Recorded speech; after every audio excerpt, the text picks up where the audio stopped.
involved. So what is gamma? So gamma is the rate of change of delta.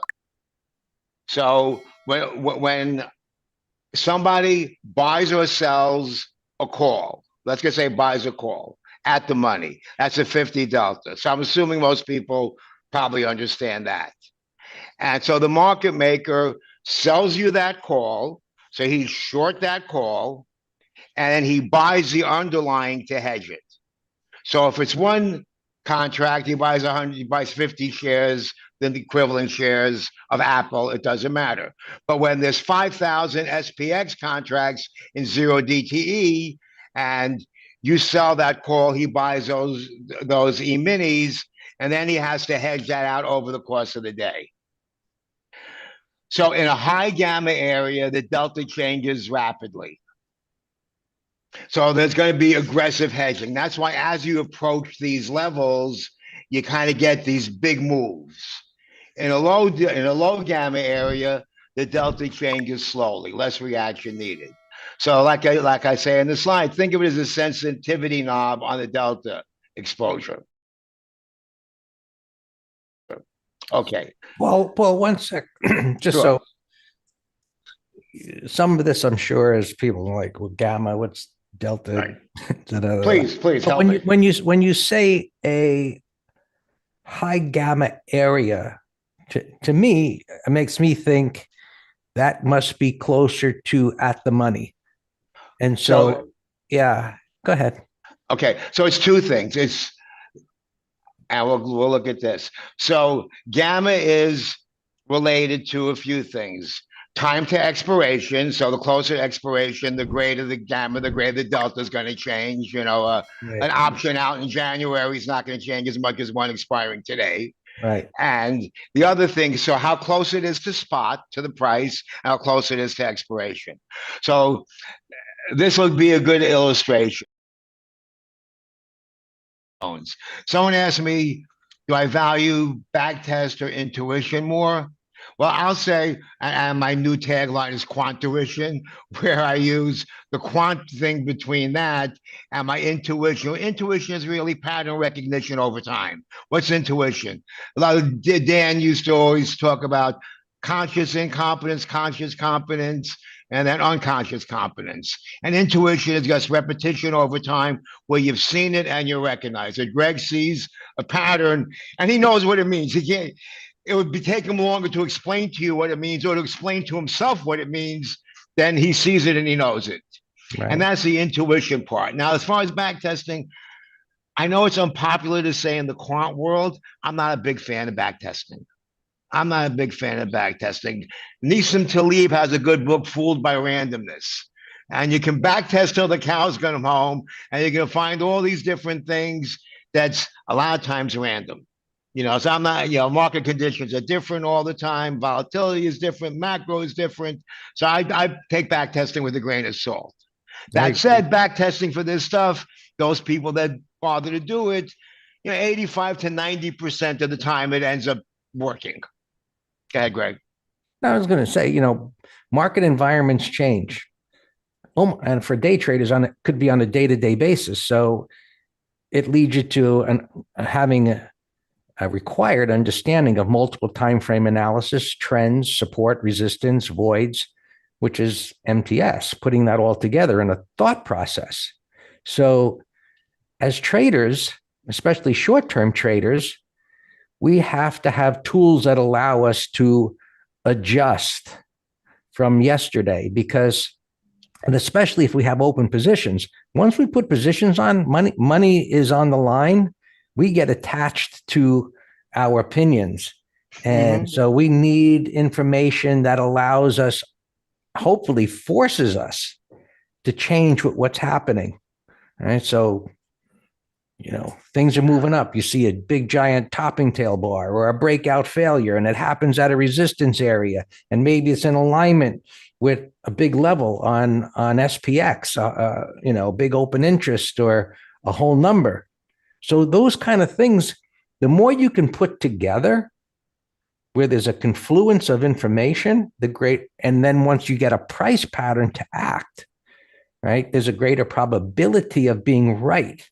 back testing cannot ensure today is going to be a high probability. But if you combine support, resistance, trend, what I said, yes, you're putting the odds in your favor. And if we knew something was going to happen for sure, which is what so many people are after, which is a black hole, who would need stop losses? So Raul posted a question there. Let's see. He said, you mentioned about how option trading affects underlying stock trading for hedging.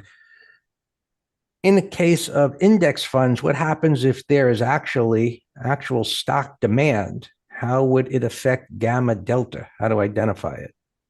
Okay, that's a good question. And that's what I would call real money buying. Okay. But the way that's going to affect it, real simple, if there's real money buying coming in and people are buying SPX, which you can't buy directly, so ES, if people are buying ES, then it's going to go up. And so the delta of those calls, let's just say the delta of the 5250 calls is going to go up. And market makers are going to have to hedge that. So it's good, real money buying is going to spill the into the option chain. As long as those options are still there, market makers have to hedge them. Okay, so No. somebody asked a question. So if an institution aggressively starts buying, do we go into negative gamma for the market maker? Absolutely. So if it's options, so if an institution would come in right now and start aggressively buying the 6250 call or 6260 call, usually a 35 delta between the 35 and the 25 delta would give you the most bang for your buck, the most convexity, the biggest move. If they started buying this, market makers would have to sell them this, buy the underlying, and then if it kept going up, then we would keep going up. That was the GameStop gamma squeeze. The Reddit boys, whoever, were buying those calls. Market makers were selling them and having to buy the underlying, buying GameStop, thin float, whatever. So, Paul, how does this evolve over through the trading day? I mean, as time goes on, unless there's a rapid movement, the premium that was available earlier in the morning evaporates at the most opportune levels. So, how do you utilize this, or is it usable in the latter part of the day? I assume, depending on the day, whether there was some kind of significant movement or the lack of, would dictate that. But yes, it is, and that's called charm. Charm is a rate of change of delta with the passage of time. We got a fancy word for it. It's basically theta. And so, and this is a charm chart. So without getting too in the weeds again, but you asked the question, you open up the door. So what happens here? So market customers are long whatever delta it is, whatever option it is. Let's just say over here, the 62, 55, whatever this is. If at the end of the day, especially those last 5 minutes, we're right at that level or a little bit above it, then that goes from a 50 delta to a 70 delta to a 1 delta. And if there's a big position there, market makers have to buy, and you see that big 5 or 10 point whoosh at the end of the day, and you go, WTF, what happened? Oh, the market is fixed, or whatever you say, because you were wrong. Okay. But so what happens is at the end of the day, these options collapse to zero. So and so at the end of the day, here's your key inflection points. If over 62.55, we could shoot right up to 60. In here, there's a lot of long delta, so these will likely to collapse to zero right around that 50 and 50.45. So here's a possible pin right at 50, right here. And then what did you say? If above what level it would go where? Okay, so if above this 55-ish, okay, then it shoots up into here. Which is here. It shoots up to like 60, 65, toward the high of the day, shoots up to here, stalls at 60. Okay.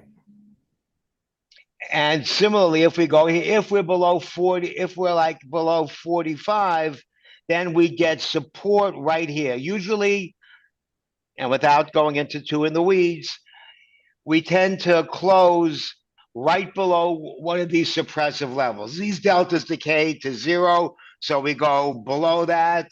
Here they have to buy, these collapse up to one, and we end up pinning, so the end of the day pin right now, the most likely is somewhere between 45 and 40 with, a little snowball chance of 35 and a little chance up here at 60.